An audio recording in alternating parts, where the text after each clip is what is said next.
कैसे डोरे हैं, इसमें एक कहानी बताता हूं आपको। एक व्यक्ति अंधा था,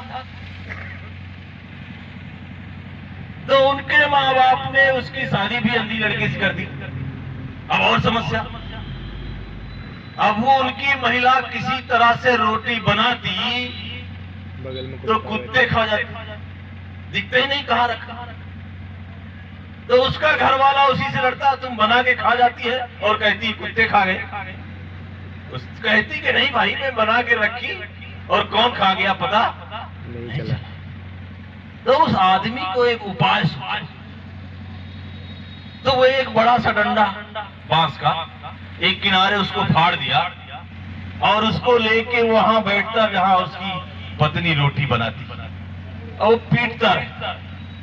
तो क्या होता, अब कुत्ते बिल्ली उसके पास नहीं आते तो रोटियां बच जाती, दोनों खाते।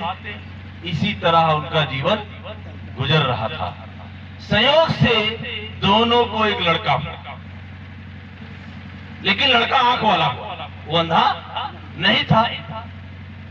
और अंधों को लड़का हो जाए, वैसे भी भारत में तो लड़का पैदा हो तो बड़ी खुशी मनाते हैं लोग, और अंधों को लड़का हो जाए तो बहुत ही खुशी की बात।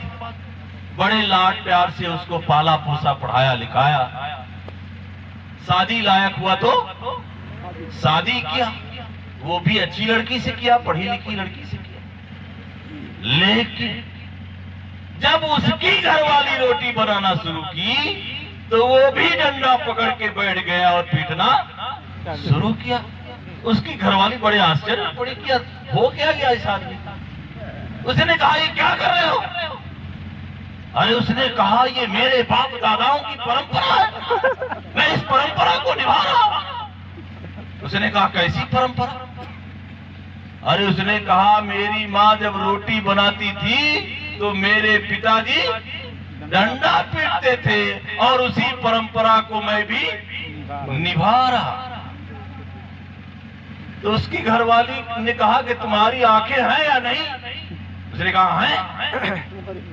बोले तुम्हारे पिताजी के? बोले उनकी नहीं थी, माँ के नहीं थी। बोले बताओ तुम तो आंख होते हुए भी अंधे हो। नहीं, अरे वो अंधे थे इसलिए कर रहे थे, तुम तो आंख वाले। और हमारा समाज ये आंख होते हुए भी अंधा है। और ऐसे ही समाज को आंख देने का काम भारत के संविधान के माध्यम से पीपीआई लेकर इधर आई है। तो ये आंख देने का काम ठीक है या गलत है? करना चाहिए या नहीं? आप लोग क्या करोगे?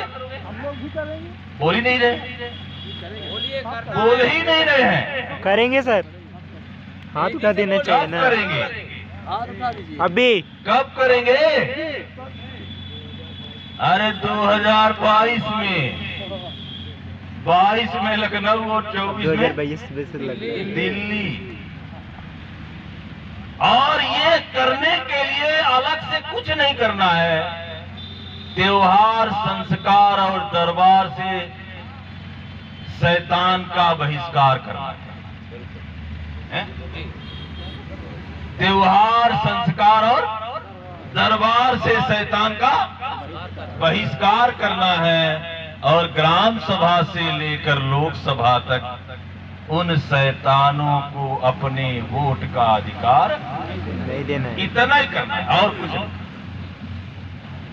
लेकिन हमारा समाज बिकाऊ होता जा रहा।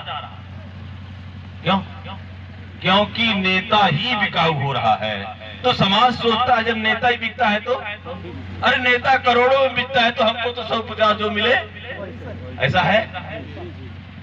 और बिकने वाला आदमी अपने माँ बेटी की इज्जत भी बेच देता है।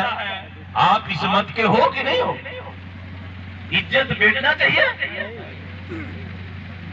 डॉक्टर बाबा साहब अम्बेडकर ने वोट का अधिकार पाने के लिए 4 बेटे खोए। कितने? और आप उस वोट को देने के लिए एक पौवा दारू, 50 रुपए, 100 रुपए या ज्यादा से ज्यादा 500 रुपए।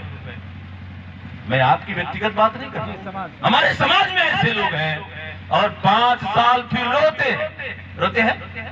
उस आदमी के पास जाते हैं कि मेरा काम ऐसा है, वो सीधा कहता है मैं तुम्हारे वोट का पैसा देकर आया हूं।